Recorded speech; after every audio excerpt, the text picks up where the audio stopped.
Hey everyone. Today I'm gonna tell my story. I'm going to be getting interviewed by my son. I feel it's necessary to tell my story, especially with everything that's going on with celebrities passing away from suicide, as well as other individuals that are close to you that have maybe passed on from suicide. So, thank you for listening, and here goes my interview. Go ahead. All right. What are you here to tell us about today? Today, I'm here to talk about my dark place when I tried to attempt suicide. I was only 24. I was a new mother of my third child, and I was becoming more depressed and not knowing why, because I wasn't told that depression could kick in right after having a young baby, but had to do with the other things like domestic violence. So being 24 with 3 kids, it was really hard to try to juggle and maintain a smile on my face and be able to take care of 3 children and a husband and go to work full time. So, tell me a little bit about your suicide attempt. How did it happen? How did you do it? Well, I was very depressed, and I did have a lot of built up anger with domestic violence, and I thought there was no hope. So what I did was I took 2 bottles of codeine, 20 pills each, and I swallowed them. It was the hardest thing to do because I knew I had children, I had a family, I had a life, but I thought there was no hope. So when I ingested them, it took no more than 5 seconds to realize I did the wrong thing. None of my kids were around. You guys were nowhere in sight around. And I heard your guys' cries. And I was looking at myself in the mirror because I did it in a bathroom. I looked at myself in the mirror and realized, what the hell did I do? And I knew it was an instant mistake. But I felt that was the only way out of getting out of a bad situation, an unhealthy marriage. So I did what I did, and I drove myself to mental health, and I asked for help.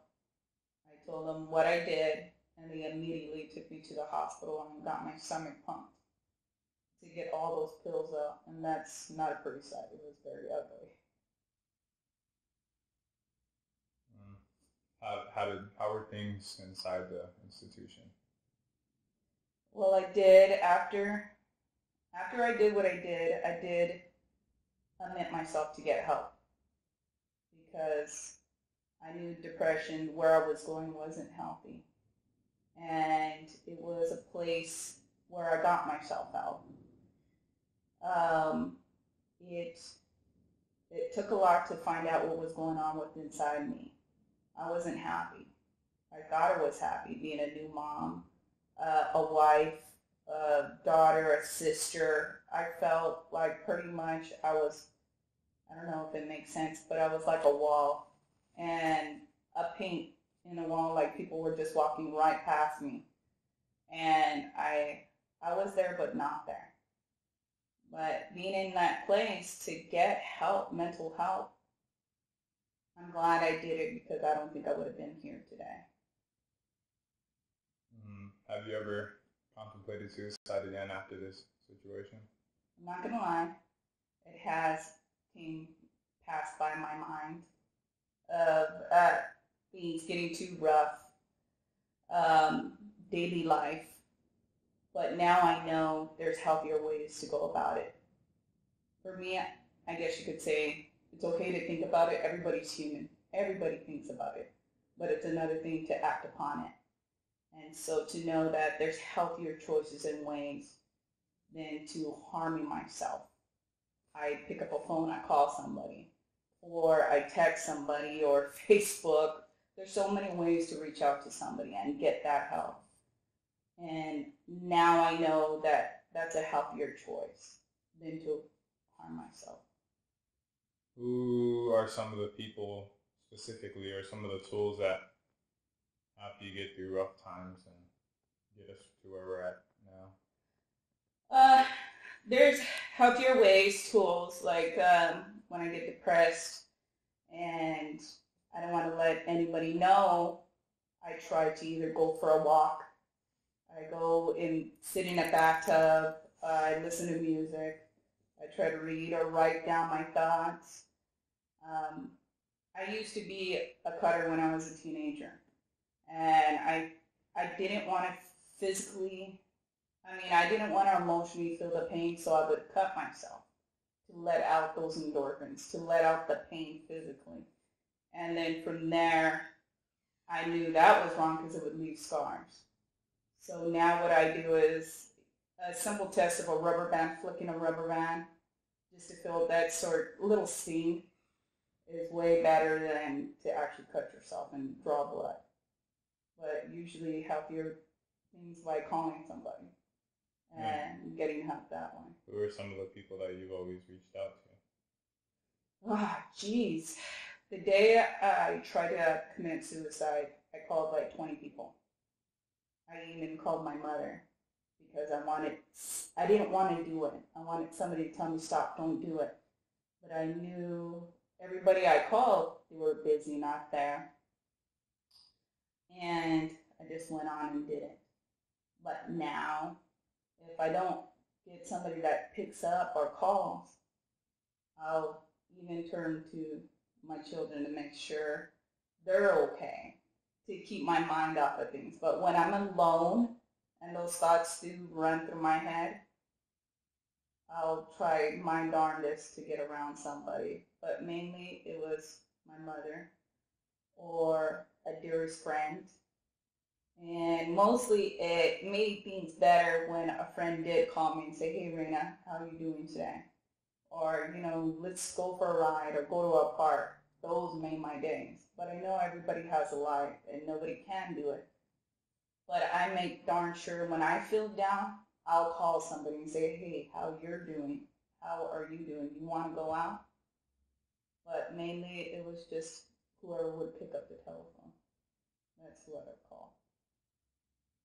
And I know it's been a long time since that incident happened, and I know you still go through things today, but what are some of the lessons you learned from that day that you can take away and you can give to other people?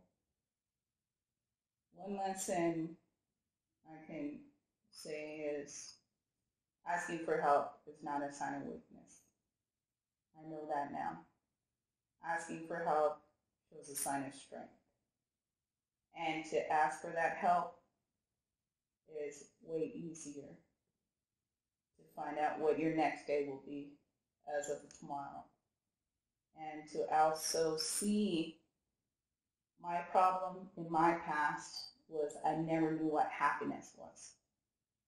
And to find out what happiness is today, I would love to know then, but now I know now is what's inside me that makes me happy is to help other people, to tell my story, to be able for them to see is that, yes, you're living in a domestic violence life or a story, or you're living with somebody that mistreats you, that you can get out, and there is help.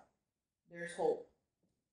And to know that life is worth living, and to hopefully one day you would see and turn back from being just a survivor for being a conqueror or overcomer of your past. Your past doesn't make who you are today. You make what you are today. If that makes sense. All right. Thank you, Mom. Well, thank you, son. And it was my son that interviewed me today. And I wanted to let you guys all know that life flies by. And yes, there's social media out there. You have a telephone, computers. But you know what? A best thing to do is actually pick up that phone and call an individual. If you see him or she not coming to work every day, or if they do come to work every day, and you see something just not quite right, go to that person and ask them, are you okay? Hey, let's go grab coffee. Or if you see a fellow student in school and they're sitting by themselves, who cares what your friends think? Go sit by that individual. Maybe they're not having a good day or something's going on in their life. But just that simple, hey, how you're doing could change somebody's life. I decided to do this today because I want you to know the average person can have a hard time. The rich can have a hard time. The poor can have a hard time. Suicide does not discriminate. Age, race, religion, and it's around the corner. But it's up to you to walk the other way. Life is worth living.